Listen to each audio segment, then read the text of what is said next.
Hunting Adeline part 35 chapter 29 the manipulator. দায়া, আমি মনে করি যদি এখনই না বসি তাহলে এখানেই পড়ে যাব। মাটির মধ্যে থেকে আমাকে তুলে আনতে হবে।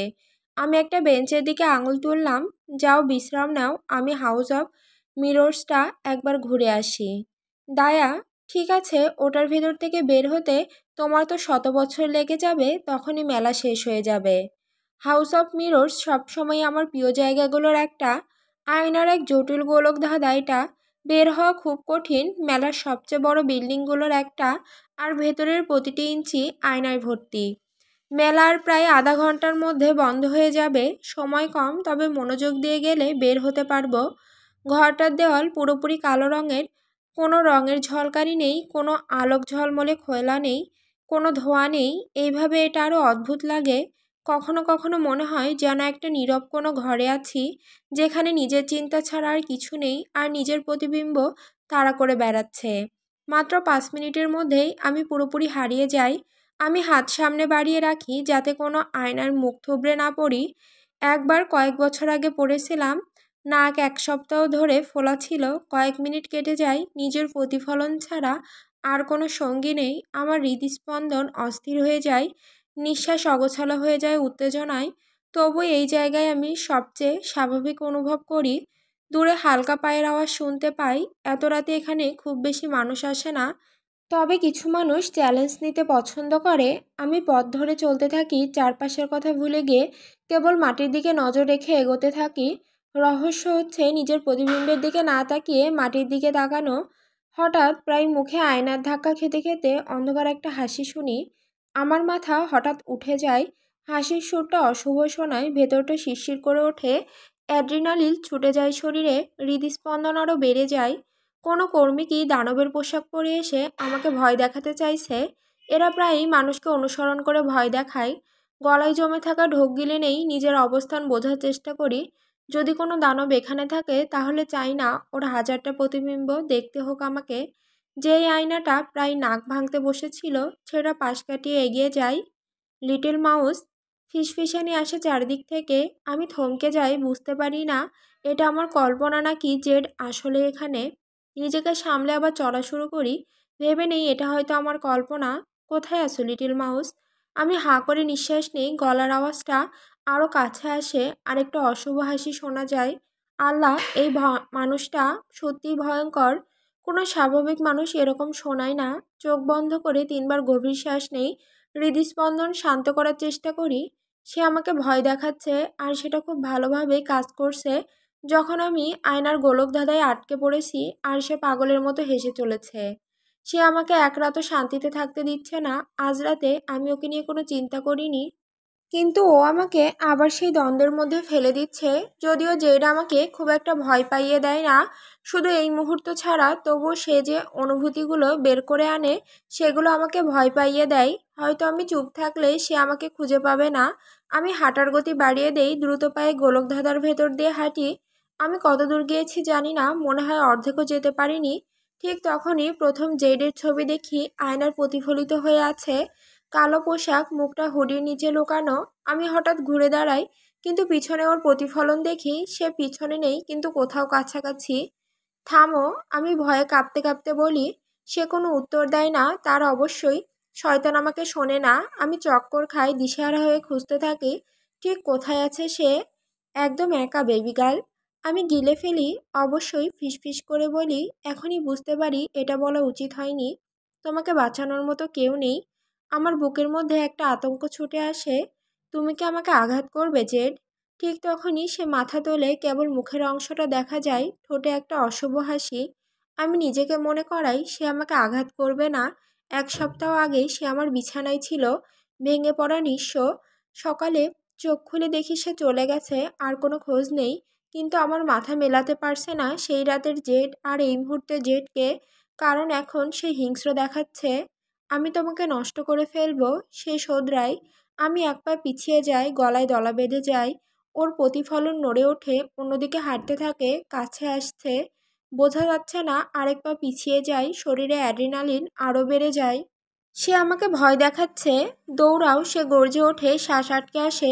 আমি যদি তোমাকে ধরতে পারি তাহলে তোমায় আমি ফাঁক করে ফেলবো। চোখ বন্ধ হয়ে যায় আর আমি আর দেরি না করে দৌড় দেই। এখানে আমি ওর কাছে একদম অসহায় একটা মাকড়সার জালে আটকে গেছি। আর এই নরকের সন্ত্রাস বিষাক্ত ওর প্রতিফলন আমাকে তাড়া করে। কখনো কখনো মনে হয়েছে আমি ওকে হারিয়ে ফেলেছি। কেবল নিজের প্রতিবিম্ব দেখি আর তারপরেই সে হঠাৎ কোথা থেকে বেরিয়ে আসে, আমার আশা ভেঙে দেয়। কিছু সময় পরে আমি হাঁপিয়ে যাই, ভয়ের সাথে অ্যাড্রিনালিন মিশে বুক টাইট করে রাখে, ফুসফুস আর বাতাস নিতে পারছে না। আমি হারিয়ে গেছি, ফেঁসে গেছি এক বিপজ্জনক পুরুষের কাছে যে আমাকে পুরোপুরি ভেঙে দেবে। এখন আর মনে হচ্ছে না আমি ওর থেকে পালাচ্ছি, বরং পালাচ্ছি সেই মানুষ থেকে যিনি আমি ওর পরে হয়ে যাব। যেদিন সে বেলকনির দরজা দিয়ে আমার কাছে এসেছিল, আমি ওকে সব দিতে চেয়েছিলাম। মনে হচ্ছিল যদি ওকে ভালো লাগানোর জন্য নিজেকে ওর হাতে ছেড়ে দেই তবুও হবে। কিন্তু আমি জানি পরদিন সকালে ঘুম ভেঙে নিজেকে ঘৃণা করতাম। কারণ আমি ঘুমাতাম একজন স্টকারের সাথে, একজন খুনির সাথে, একজন এমন মানুষের সাথে যে আমার অনুমতি ছাড়া আমাকে ছুঁয়েছে। আমি ঘুমাতাম এমন একজনের সাথে যে আমার সীমানা, ব্যক্তিগত জায়গা না বলাকে সম্মান করে না। এবং আমি নিশ্চিত ঠিক তাই ঘটতে যাচ্ছে। আমি কিভাবে এটা মেনে নেব, কিভাবে সেই নীতি ছুঁড়ে ফেলবো, সেটা আমার জীবনকে চালিয়েছে। একজন মানুষের জন্য যাকে ঘৃণা করা উচিত কিন্তু পারি না, সত্যিই পারি না। সেই সব দোষের মাঝেও সবচেয়ে প্রশংসনীয় একজন। নারী আর শিশুদের রক্ষা করার জন্য সে যা করে তা দুনিয়ার জন্য বিশাল অবদান। সে আমাকে এমনভাবে অনুভব করায় যা ভাষায় বোঝানো যায় না। সে এক বিশাল বৈপরীত্য, সবচেয়ে কষ্টদায়কভাবে বিপরীত। তবুও তার এই ভাঙা নৈতিকতার মধ্যেও আমি তার সাথে নিরাপদ অনুভব করি। এমনকি এখন যখন ভয় আমাকে গ্রাস করছে, আমি দৌড়ানো থামাই, হাঁপাচ্ছি, নিরাশা। জেডের কাছ থেকে পালানো মানে নিরাশা। বুক ধড়ফড় করছে। আমি ওর খুঁজে পাওয়ার অপেক্ষায় থাকি, জানি আমি তাকে হারাতে পারবো না। একমাত্র উপায় ওকে আঘাত করে ফেলে রেখে পালানো। গলা থেকে হেসে ওঠার আওয়াজ বের হয়। সে তো আমাকে এইভাবে শিখিয়েছে, তাই না? আমাকে শেখাচ্ছিল নিজের সুরক্ষার উপায় ওর বিরুদ্ধেই। হঠাৎ গরম নিঃশ্বাসে আমার কান ছুঁয়ে যায়, শির দাঁড়াবে, কাঁপুনি নামে, চোখ বন্ধ করি, ঠোঁট কামড়াই, রক্তের স্বাদ পাই যখন ওর দেহ আমার পিঠে স্পর্শ করে। এখনো পর্যন্ত সে হাত দিচ্ছে না, কিন্তু জানি এটা বেশিক্ষণ থাকবে না। ও তো আমার অনুমতি ছাড়া আমাকে ছুঁতে ভালোবাসে। আমি চিৎকার করব, নিঃশ্বাস ছাড়ার আওয়াজে হুমকি দেই। ওর নিঃশ্বাস গলায় লাগে। আমি অনুভব করি সে নিচু হয়ে আসে, নরম ঠোঁট আমার কানের পাশে শুয়ে যায়, শির দাঁড়াবে, কাঁপুনি নামে। একদম ভালো মেয়ে, সে ফিসফিস করে। আমি ঘুরে দাঁড়াই তাকে ধমক দেওয়ার জন্য, কিন্তু কোনো শব্দ বের হয় না, কারণ সে ঠোঁটের মধ্যে ঠোঁট চেপে ধরে। স্বাভাবিকভাবেই আমি ওর নিচের ঠোঁট কামড়াই। ওর মুখ থেকে গভীর এক গর্জন বের হয়, আমাকে আরও জোরে কামড়াতে বাধ্য করে। আমাদের ঠোঁটের সংযোগ থেকে যেন বিস্ফোরণ ছুটে আসে, মিশে যায় মিন্ট আর হালকা ধোয়ার স্বাদে। ওর স্বাদ অসাধারণ। আমি ওকে ঠোঁট থেকে সরিয়ে দিতে চাই, কিন্তু তখন ওর হাত উঠে আসে, চুলের ভেতর আঙুল ঢুকে আমার মাথা আঁকড়ে ধরে, আমাকে আরও কাছে টেনে আনে। আর তখন আমি সবচেয়ে বোকামির কাজ করি। আমি ওর নিচের ঠোঁট মুখে নিয়ে টেনে নেই, ওর স্বাদের মধ্যে হারিয়ে যাই, ওর ঠোঁটের অনুভূতিতে। তখনই টের পাই কি করছে আমি। ওর ঠোঁট ছেড়ে দেই, ওর থেকে সরতে চাই। ওর ঠোঁট নেশার মতো, এবং আসল নেশার মতোই আমাকে বোকামির কাজ করতে বাধ্য করে। সে আমাকে ছাড়তে চায় না, বরং আমার ঠোঁটকে নিজের মধ্যে টেনে নিয়ে হালকা কামড় দেয়। ব্যথায় আমি হোঁচট খাই, ফলে ওর জিভ আমার মুখে ঢুকে আসে। আমার ফুসি তৎক্ষণাৎ সাড়া দেয়, ওর জিভের স্পর্শে স্পন্দিত হতে থাকি। আমার মস্তিষ্কে হঠাৎ ভেসে আসে সেই স্মৃতি যখন এই জিভ আমার ক্লিটের উপর চলছিল। অজান্তে আমার মুখ থেকে একটি গোঙানির আওয়াজ বেরিয়ে আসে, আর ও সেই মুহূর্তেই আমার শরীরে এই বিশ্বাসঘাতকতাকে টের পায়। ফলে ওর চুমু আরও বন্য হয়ে ওঠে। সে আমাকে পুরোপুরি গ্রাস করে নেয়, এমনভাবে আমার ঠোঁট আর জিভ চষে আর চাটে, যেটা আমি আগে কখনো অনুভব করিনি। আমি ওকে থামাতে অক্ষম, যেমনটা এই অনুভূতিকে থামাতেও অক্ষম। আরেকটা গর্জন ওর মুখ থেকে আমার মুখে ভেসে আসে, আর সেটাই ওর পরবর্তী পদক্ষেপের একমাত্র সতর্কবার্তা। ও আমার কোমর চেপে ধরে আমাকে ঘুরিয়ে একটি ঠান্ডা আয়নার সামনে ধাক্কা দেয়, গ্লাসের সাথে আমাকে আটকে রাখে, আর ওর দেহ আমার সাথে মিশে যায়। খুব ভালো মেয়ে। ও আমার ঠোঁটের উপর ফিসফিস করে, তারপর আমার ফুলে ওঠা ঠোঁটকে এক রুক্ষ চুমুতে বন্দি করে। নিঃশ্বাস বন্ধ হয়ে আসলে আমি মুখ সরিয়ে নিই, অক্সিজেন টানতে থাকি। সে আমার গাল বড় হাত দিয়ে চেপে ধরে, গর্জন করতে করতে বলে, দাও আমাকে তোমার এই ঠোঁটগুলো। সে আবার জোর করে ওর জিভ আমার মুখে ঢুকিয়ে দেয়। আমার হাত দুটোর ফাঁকে ওর পেশিতে ভরা পেট বেয়ে বুকে চলে যায়। আমি ওর বুকের ওপর ধাক্কা দেই। আমাদের ঠোঁট আলাদা হয়ে যায় এক শব্দ করে। দাঁড়াও, থামো। আমি হাঁপাতে হাঁপাতে বলি, মাথা ঘুরে আসে। আমি কি বলছিলাম? ও কঠোরভাবে জানতে চায়। ওর চোখ দুটো আমার চোখে ধরা পড়ে, যেন কোনো শিকারীর চোখের মধ্যে তাকিয়ে আছি। সে আসলে একজন শিকারী কি?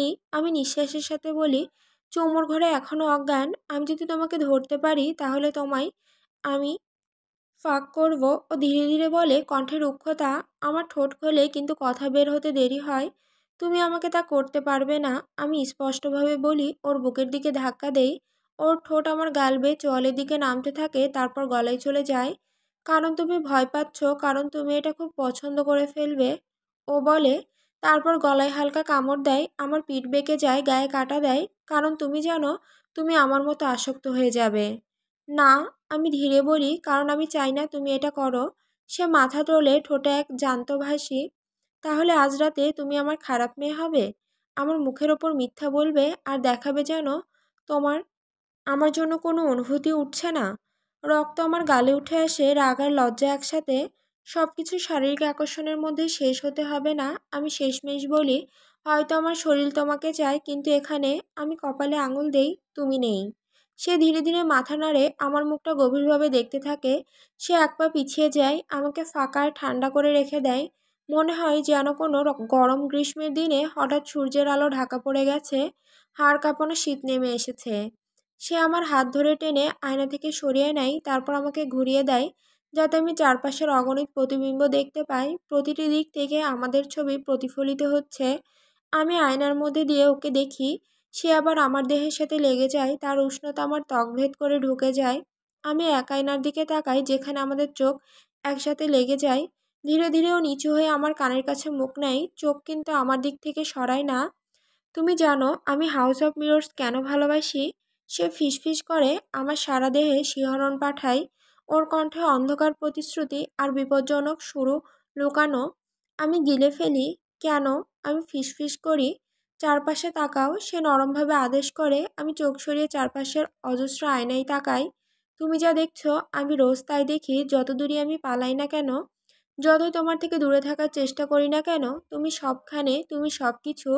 তোমাকে ভালোবাসা মানে হলো এই হাউস অফ মিররে আটকে থাকা লিটল মাউস, আর আমি তোমার মধ্যে হারিয়ে গিয়ে সবচেয়ে বাড়িতে থাকার অনুভূতি পাই। আমার নিঃশ্বাস আটকে আসে, আমি ওর দিকে তাকাই। যেই মুহূর্তে ওর মুখ থেকে ভালোবাসা শব্দটা বেরিয়ে এলো, মনে হলো আমার হৃদয় সিঁড়ি বেয়ে গড়িয়ে পড়ে গেল। ও এত সহজেই শব্দটা ব্যবহার করলো যে বুঝতে পারলাম না এটা সত্যিই কোনো স্বীকারোক্তি কি না। তুমি জানো না ভালোবাসা কি? আমি ফিসফিস করি। সে হেসে ওঠে। আমি মনে করি না কেউ জানে বেবি। ভালোবাসা এক রহস্য, আর প্রতিবার কেউ এই শব্দ বলে তা নতুনভাবে সংজ্ঞায়িত হয়। আমি ভ্রু কুঁচকে ফেলি। আমি কেবল হতাশায় অনুভব করি, ও যা বলেছে তার জন্য নয়, বরং কত সহজে ও নিজের ইচ্ছা পূরণ করতে পারলো তার জন্য। যেমনটা ও চায় তেমনই এক বেপরোয়া হঠকারী অনুভূতি আমাকে গ্রাস করে। আমি ওকে নিজের করে দিতে চাই। এত রাত যখন সে চুপচাপ আমার বিছানায় ঢুকে আমার দুর্বলতার সুযোগ নিত, শরীরের হোক বা মস্তিষ্কের, ও বারবার চেষ্টা করেছে, কিন্তু সে কখনোই সব কিছু নেয়নি। আর আমার ভেতরের প্রতিটি অংশ এই মুহূর্তের জন্য অপেক্ষা করেছে, আশা করেছে। আমি ওকে না বলতে চাই, কিন্তু আমার শরীর ওকে কাছে টেনে নিতে চাইছে। হয়তো শুধু এই একবার। আমি ঠোঁট কামড়াই, ক্ষতবিক্ষত ঠোঁটকে দাঁতের মধ্যে রাখি। সে আমাকে গভীরভাবে পর্যবেক্ষণ করে, যেন আমার দেহের রেখাগুলোকে কোনো মৃত ভাষা খুঁজে বের করার চেষ্টা করছে। তুমি কি এটা বলছো কারণ তুমি জানো এটা কাজ করবে? আমি জিজ্ঞাসা করি, কণ্ঠে কাঁপুনি। ওর মুখ এখনো আমার কানের কাছে, চোখ আমার চোখে আটকানো। ধীরে ধীরে সে মাথা নাড়ে, চোখে কঠোরতা আর গভীরতা। তুমি সত্য বলছো? আমি জিজ্ঞাসা করি, চাইলেও চাই না সে মিথ্যে বলুক। হ্যাঁ অ্যাডলিন। সে ফিসফিস করে। আমি চোখ বন্ধ করি, পরাজয়ের গন্ধ ত্বক থেকে বের হতে থাকে।